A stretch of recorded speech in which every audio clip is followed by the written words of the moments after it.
El día de hoy vamos a estar viendo el tema sumisión a la disciplina de Dios. Y desde ya el título comienza a generar cierta inquietud y a veces hasta incomodidad, porque la palabra sumisión muchas veces la tenemos desde la perspectiva negativa. Y yo los invito hoy y que el Espíritu Santo nos ayude a entender que esa palabra realmente en la Biblia no está dada en forma negativa, sino en forma positiva, porque todo es para nuestro bien, y más aún este tema de la disciplina de Dios. Teniendo en cuenta siempre lo que Hebreos 12:14 nos dice: seguid la paz con todos y la santidad, sin la cual nadie verá al Señor. Vamos a seguir avanzando entonces con la exposición y la serie de la doctrina bíblica de la santificación. Hermanos, no se nos olvide, sin santidad nadie verá a Dios. ¿Cuántos quieren ver a Dios en este lugar? Entonces debemos buscar la santidad. Antes de empezar y de entrar en materia con el desarrollo de nuestro tema, vamos a recordar rápidamente el propósito de Dios en la santificación del creyente. Rápidamente vamos a hacerlo, y para ello debemos tener en cuenta el doble problema del hombre.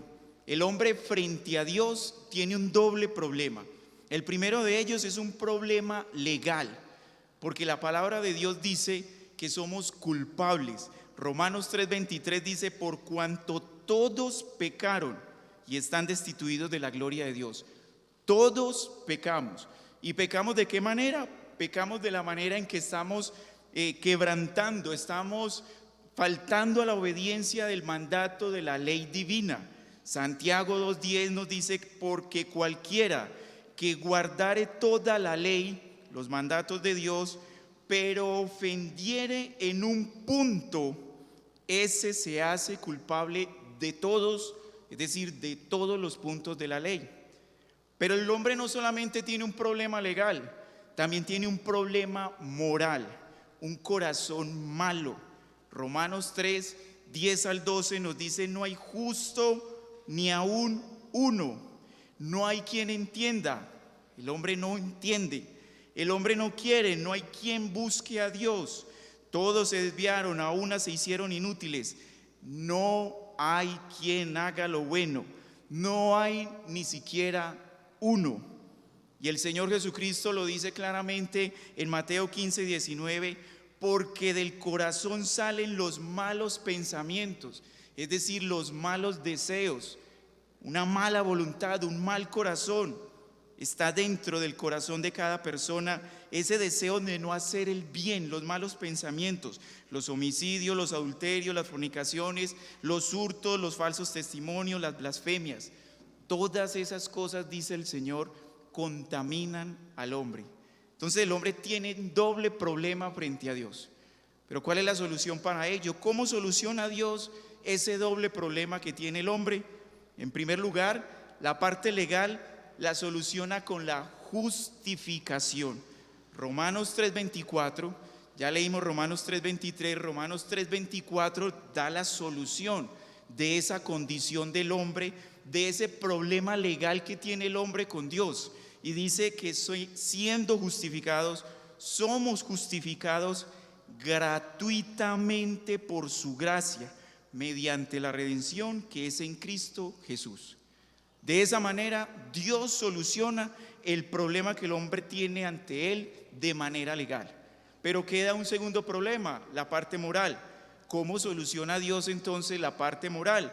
Romanos 6:22 dice: mas ahora que habéis sido libertados del pecado y hechos siervos de Dios, tenéis por vuestro fruto la santificación y como fin la vida eterna. La manera como Dios soluciona el problema moral es a través de la santificación, pues Dios se compromete con Él mismo a hacerlo. Primera Tesalonicenses 4:3 es claro: pues la voluntad de Dios es vuestra santificación. Entonces, 2 problemas, 2 soluciones. Justificación para la culpa, santificación para el problema moral. No podemos confundir justificación con santificación, aunque van de la mano, porque al que Dios justifica, lo va a santificar, son diferentes en esencia. La justificación es un regalo gratuito y la santificación también, pero allí participamos nosotros responsablemente de ese proceso. Teniendo entonces presente estos 2 puntos, el doble problema del hombre y la doble solución de parte de Dios para ese problema, vemos que el propósito de Dios en la santificación, para usar la santificación en el hombre es, en primera instancia, restablecer la imagen de Cristo en nosotros.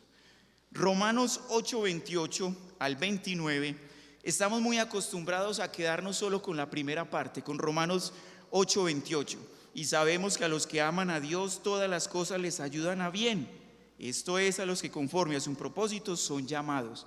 Todas las cosas nos ayudan a bien, pero el punto aquí es, ¿cuáles son esas cosas que nos ayudan a bien?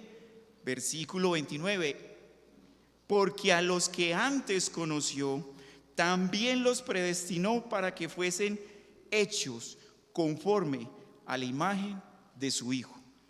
Por lo tanto, el propósito de Dios en la santificación es hacernos conforme a la imagen de Cristo.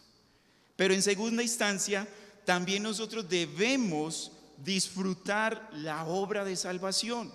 Y la obra de salvación se disfruta a través de la santificación.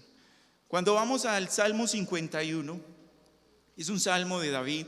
Cuando David peca, se siente de una manera muy triste y muy contristado.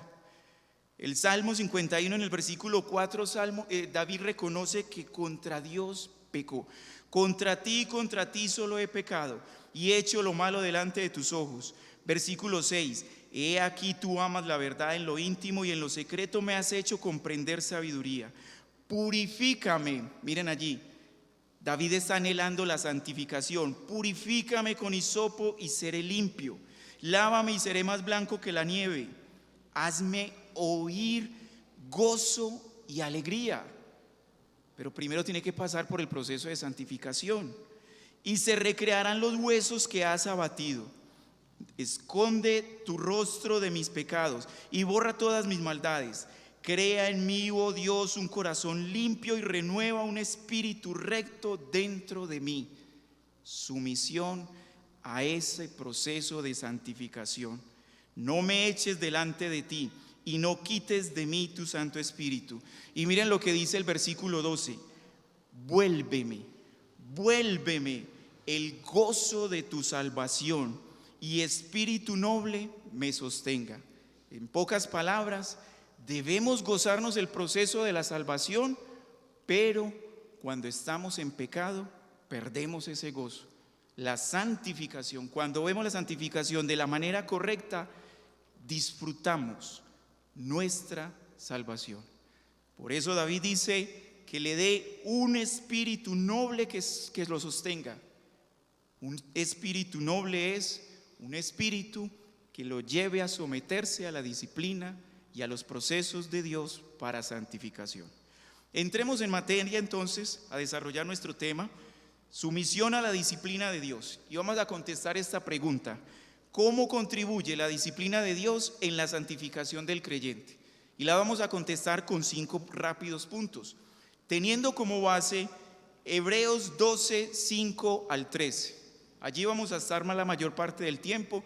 Los textos no van a estar en pantalla, así que los invito que en sus copias de la Biblia estemos allí, que es donde nos vamos a concentrar. Hebreos 12, 5 al 13. Y allí vamos a ver 5 puntos, 5 cortos puntos. El propósito de la disciplina de Dios en el creyente, la forma en que Dios disciplina, nuestra actitud frente a la disciplina de Dios, cómo asumir esa actitud correcta en nosotros, y por último, el resultado de la disciplina de Dios. 5 puntos para recordar: propósito, la forma, nuestra actitud, cómo asumirla y el resultado. Primer punto, el propósito o la meta. ¿Cuál es la meta de Dios al disciplinarnos y cómo contribuye para nuestra santificación? Y lo primero que debemos ver es que este propósito está basado en una verdad. Hermanos, nunca se nos debe olvidar esto, que somos sus hijos. Él nos tomó como hijos y como hijos Él nos va a disciplinar. Allí en Hebreos 12:7 dice que si soportáis la disciplina, Dios os trata como a hijos, porque ¿qué hijo es aquel a quien el Padre no disciplina? El contexto del texto que estamos estudiando y el contexto de esa disciplina, de la aplicación de la disciplina por parte de Dios en nosotros, es porque Él nos ve, nos tomó, nos adoptó como hijos. Por eso, Hebreos 9:10 nos hace una comparación con los padres terrenales y el Padre celestial. Por otra parte, dice Hebreos 12:9, por otra parte tuvimos a nuestros padres terrenales que nos disciplinaban y los venerábamos, es decir, nos sometíamos a esa disciplina de los padres terrenales. Viene la pregunta: ¿por qué no obedeceremos mucho mejor al Padre de los Espíritus y viviremos? Y aquellos ciertamente, es decir, los padres terrenales, ciertamente por pocos días nos disciplinaban como a ellos les parecía, pero es decir, el Padre, nuestro Padre eterno, pero para lo que nos es provechoso, es decir, para que participemos de su santidad. Primer propósito entonces es para participar de la santidad de Dios. Hebreos 12:11 nos dice: es verdad que ninguna disciplina al presente parece ser causa de gozo, sino de tristeza, pero después da fruto apacible de justicia a los que en ella han sido ejercitados. El propósito entonces de Dios en la santificación, utilizando su disciplina en sus hijos, no se nos olvide, hermano, hijos, es en esa posición, bajo esa posición es que Dios nos disciplina, es para que veamos y disfrutemos y participemos de su santidad. Y en segundo lugar, para que en nuestra mente, en nuestro corazón tengamos siempre presente el concepto y la actitud de justicia, de identificar siempre lo bueno, lo que le agrada a Dios. Hermanos, el Proverbios 22:15 nos hace una advertencia. Dice que la necedad está ligada en el corazón del muchacho, mas la vara de la corrección le alejará de él. De esa misma forma es que Dios, con ese mismo propósito es que Dios nos disciplina, porque aún el remanente de pecado está en nuestros corazones y la disciplina, la vara por parte de Dios nos aleja de ese pecado cada día más. Padres que en este lugar nos encontramos, padres que en este lugar se encuentran, debemos aplicar disciplina a nuestros hijos. Debemos ser estorbo para el pecado de ellos, confiando en que en algún momento Dios los traerá a sus pies. Pero para nosotros la responsabilidad es imitar a nuestro Padre. Y nuestro Padre disciplina a sus hijos porque nos ama. Nosotros también amamos a nuestros hijos, por lo tanto debemos aplicar disciplina a nuestros hijos. Y eso incluye la vara, eso incluye las pelas, eso incluye quitarnos la correa y darles correazos cuando ellos lo ameriten. La manera como Dios trata el pecado y la manera como Dios disciplina en su palabra es totalmente contraria a lo que el mundo dice, la psicología moderna dice, que solo con el diálogo, con el entendimiento, y eso está bien. Yo no estoy diciendo de que no se dialogue con los hijos, pero hay momentos donde el diálogo no es suficiente, es necesaria la disciplina. Hijos que se encuentran en este lugar, acepten la disciplina de parte de sus padres. Ahora, ¿cómo Dios va a aplicar esta disciplina? Esencialmente, hay muchas otras formas, pero solamente vamos a ver dos. Esencialmente es a través de las pruebas. Una de ellas a través de las pruebas. Pruebas que generan, o que Dios permite más bien, pruebas que vienen por opositores a nuestra fe y a nuestras creencias. Y esos opositores van a generar en nosotros aflicciones. Entonces, la forma como Dios aplica su disciplina es a través de las pruebas. Hebreos 10, 32 y 34 es el contexto del pasaje que estamos leyendo. Y ese contexto que nos muestra allí Hebreos 10, 32, 34 es acerca de las aflicciones. La iglesia, los hermanos a quienes está dirigida la carta, estaban pasando por situaciones difíciles. Y esas situaciones difíciles básicamente era por aquellas personas que se oponían a la fe. Y ellos se sentían agobiados, y por eso la carta lleva ese contenido de Cristo como el sumo sacerdote, pero un sumo sacerdote que pasó por muchas oposiciones. Hebreos 12, 3, 4 dice: considerad aquel, y ese es Cristo, que sufrió tal contradicción de pecadores contra sí mismo, para que vuestro ánimo no se canse hasta desmayar. Hermanos, ustedes están siendo perseguidos. Cristo padeció mucha más persecución. Ustedes tienen oposiciones en sus casas, en su familia, en el trabajo, en la misma iglesia. Tienen oposición. Tranquilos, es lo que les dice el mensaje, es lo que les dice el Espíritu. Tranquilos. Cristo padeció mucho más, mucho más. Dice al final del versículo, en el versículo 4 del capítulo 12: porque aún no habéis resistido hasta la sangre combatiendo contra el pecado. Eso no nos ha ocurrido a nosotros todavía, pero Cristo sí lo vivió y Él es nuestra esperanza. Ahora, la segunda forma como Dios aplica la disciplina es por medio de las enfermedades. Enfermedades que traen aflicciones físicas. Y hay dos maneras como Dios aplica la disciplina. Una, a través de las enfermedades. Una es para corregir los pecados. Primera los Corintios capítulo 11 versículos 29 al 32 está hablando acerca de la cena, es el contexto de la cena. Y dice: porque el que come y bebe indignamente la cena, sin discernir el cuerpo del Señor, juicio come y bebe para sí. Por lo cual hay muchos enfermos y debilitados entre vosotros, y muchos duermen. ¿Ven allí? Disciplina, una enfermedad para corregir ciertos pecados particulares. Pero la segunda forma es también para prevenir el pecado y fortalecer la fe. Y eso lo vivió Pablo. El apóstol Pablo lo vivió. Segunda a los Corintios capítulo 12 versículos 7 al 10 dice: y para que la grandeza de la revelación no me exaltase, está hablando Pablo, por la gracia que Dios derramó en él, el conocimiento y la sabiduría que le dio el Señor a través de todos estos misterios, para que no se exaltase por eso, es decir, para que Pablo no se sintiera orgulloso por esa posición y por esa gracia que Dios le dio, dice: me fue dado un aguijón en mi carne. Disciplina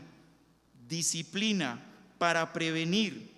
Un mensajero de Satanás que me abofetee, para que no me enaltezca sobremanera, respecto a la cual 3 veces le he rogado al Señor que lo quite de mí. Y me ha dicho: bástate mi gracia, porque mi poder se perfecciona en la debilidad. Por tanto, de buena manera, sumisión, Pablo se somete de una manera gozosa, y con esto no queremos decir que nosotros estamos fomentando el masoquismo, disfrutar el dolor y la flagelación. No. Es un gozo interno, un gozo espiritual, que es lo que dice Pablo aquí. Sé que estoy siendo disciplinado por Dios, sé que estoy siendo disciplinado y no por un pecado que cometí, sino para prevenirme al cometer un pecado. Pero como sé que viene de Dios, me gozo. Eso es lo que Pablo quiere decir aquí. Porque mi poder se perfecciona en la debilidad, le dice el Señor. Por tanto, de buena gana me gloriaré más bien en mis debilidades, para que repose sobre mí el poder de Cristo. Por lo cual, por amor a Cristo, me gozo en las debilidades, en afrentas, en necesidades, en persecuciones, en angustias. Por cuanto soy débil, entonces soy fuerte. Ven allí el fortalecimiento de la fe. Entonces Dios no solamente lo hace para corregir pecados, sino también para prevenir pecados mayores y fortalecer nuestra fe. En tercer lugar, ¿cuál debe ser entonces la actitud nuestra ante esa disciplina? Y la respuesta es que debe ser opuesta a lo natural, opuesto a lo que normalmente reaccionamos. Hebreos 12:5 dice: y habéis ya olvidado la exhortación que como a hijos se os dirige, diciendo: hijo mío, no menosprecies la disciplina del Señor, ni desmayes cuando eres reprendido por Él. Por lo tanto, nuestra actitud, la actitud correcta debe ser, primero, no olvidando la corrección. No se nos debe olvidar que estamos siendo corregidos, que estamos siendo exhortados. Porque nuevamente, si lo olvidamos, muy seguramente Dios aplicará la misma o disciplina más fuerte por ese olvido. Entonces, lo primero es, no lo olvidemos. En segundo lugar, no menospreciemos esa disciplina. La disciplina de Dios es una bendición para nosotros. Es bendición que Dios nos esté disciplinando. Por eso no la menosprecies, no desmayando en medio de esa disciplina. Por el contrario, nos fortalecemos porque Dios tiene el control y porque Dios nos ama. La actitud correcta, mis hermanos, entonces es sumisión a la disciplina de Dios. Versículo 29, por otra parte, tuvimos a nuestros padres terrenales que nos disciplinaban y los venerábamos. ¿Por qué no obedeceremos mucho mejor al Padre de los Espíritus y viviremos? Sometimiento, con gozo sometiéndonos a la disciplina de Dios. Ahora, ¿cómo entonces vamos a asumir esa actitud correcta? Y lo debemos hacer en tres etapas o recordando tres cosas. Lo primero, lo que les decía ahorita, que somos hijos. Eso es lo primero que debemos recordar. Somos hijos. Versículo 5, versículo 7 y versículo 8 claramente lo dice, porque somos sus hijos. En segundo lugar, debemos recordar que la base de la disciplina de Dios es su amor. Su amor. Dios nos disciplina porque nos ama. Hebreos 12:6, porque el Señor al que ama disciplina y azota a todo el que recibe por hijo. Hermanos, si Dios no nos disciplinara, el texto dice de que seríamos unos bastardos. Y nosotros no somos bastardos, somos hijos de Dios. Y como hijos, Él nos ama. Y por su amor nos disciplina, porque Él quiere lo mejor para nosotros. Él más que nadie sabe qué es lo mejor para nosotros. Nosotros no lo sabemos, pero Él sí. Él sí. Y porque nos ama, nos disciplina.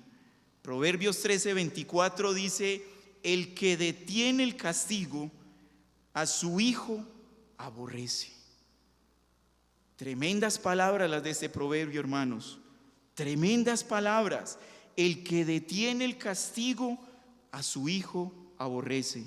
Nuevamente, padres, nuevamente debemos aplicar disciplina a nuestros hijos, porque si no lo hacemos, estamos manifestando que no los amamos. Por el contrario, los aborrecemos. Y eso no está en el corazón de un padre creyente. Si el Padre Celestial te disciplina, tú como padre terrenal debes manifestar el mismo amor de Dios hacia tus hijos. Por eso lo debes disciplinar. Mas el que lo ama, dice el Proverbio 34, desde temprano lo corrige, desde temprano. No hay que esperar a que llegue a la adolescencia, a los 20, 25 años para corregirlos. Ya allí puede ser demasiado tarde. Hay que hacerlos desde pequeño. Y por eso Dios a nosotros, desde que nacemos de nuevo, nos viene disciplinando.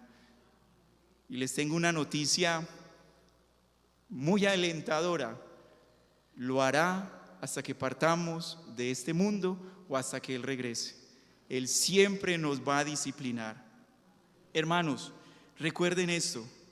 Recuerden que tenemos beneficios al someternos a su disciplina. Hebreos 10:11, y aquellos, es decir, los padres terrenales, por pocos días nos disciplinaban con ellos y les parecía, en lo que les parecía, pero es decir, Dios, para lo que nos es provechoso, para que participemos de su santidad. Esos son los beneficios, su santidad. Es verdad que ninguna disciplina al presente parece ser causa de gozo, sino de tristeza, pero después da fruto apacible de justicia a todos los que nos sometemos y nos ejercitamos en esa disciplina. Hermanos, no se nos olvide esto, por favor. En todos los tratos de Dios para con nosotros como hijos, Él está tratándonos como padre y no como juez.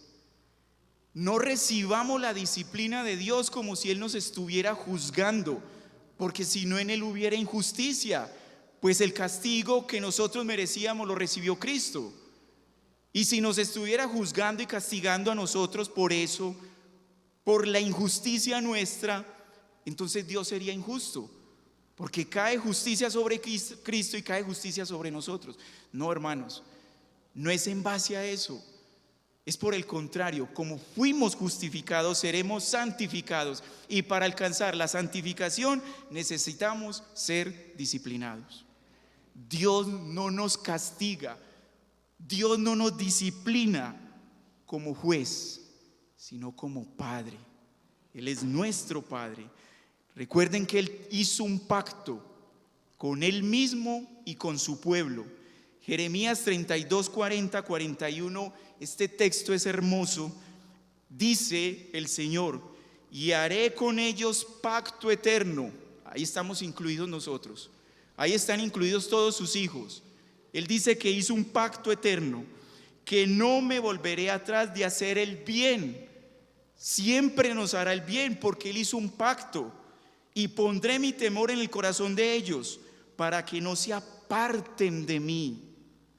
Y me alegraré con ellos haciéndoles el bien.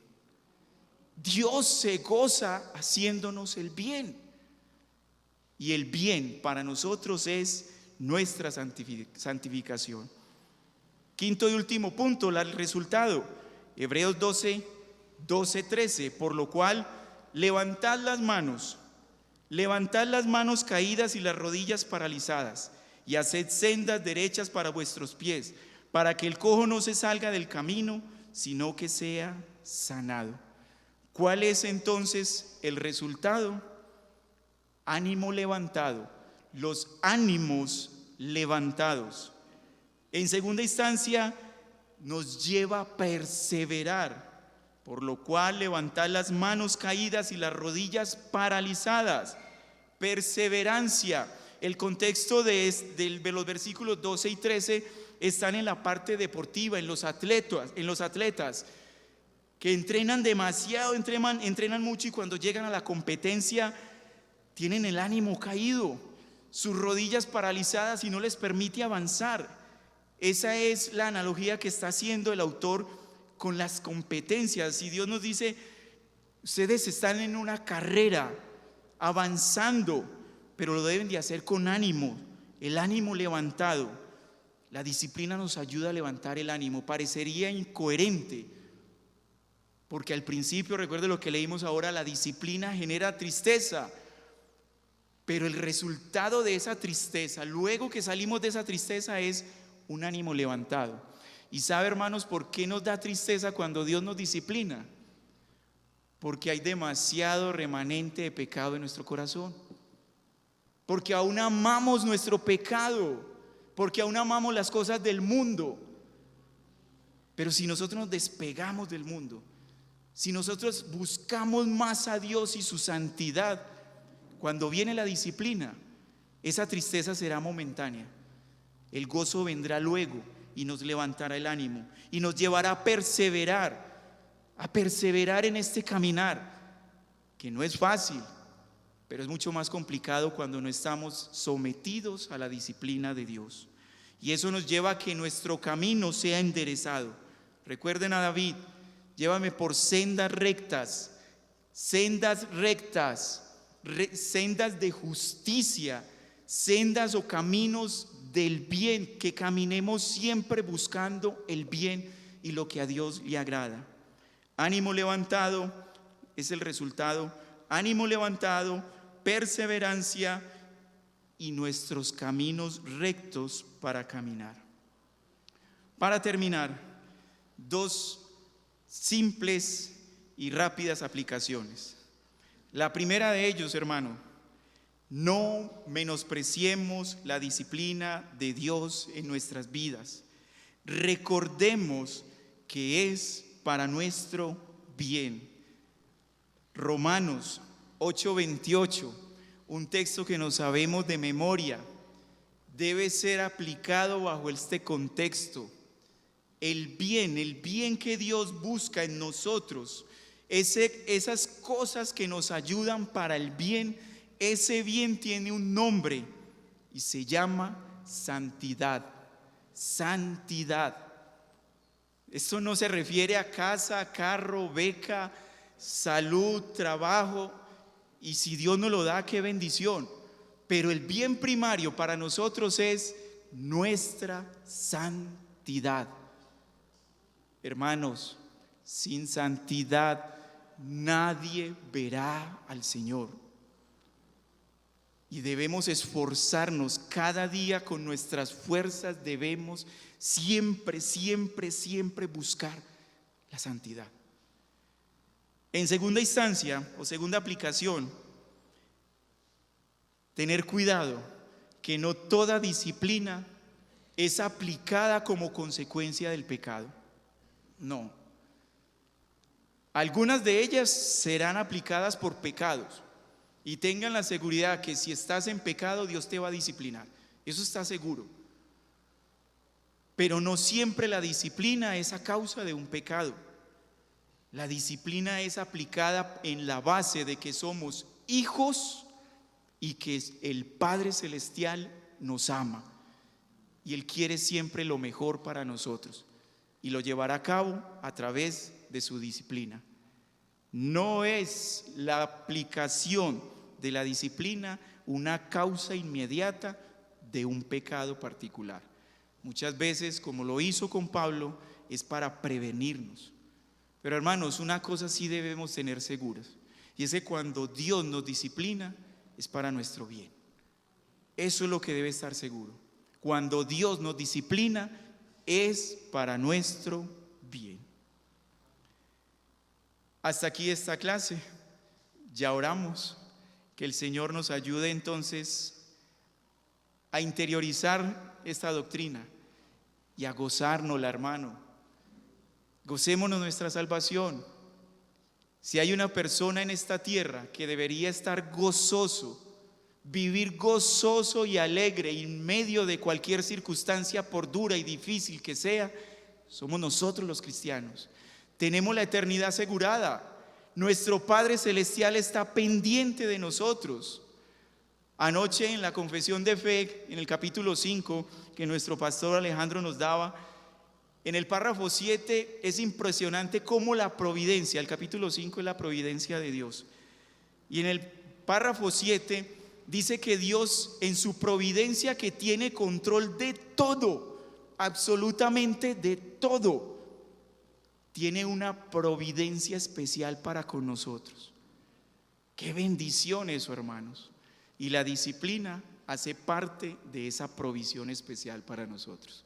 Que el Señor nos ayude a amar y gozarnos en su disciplina. Amén.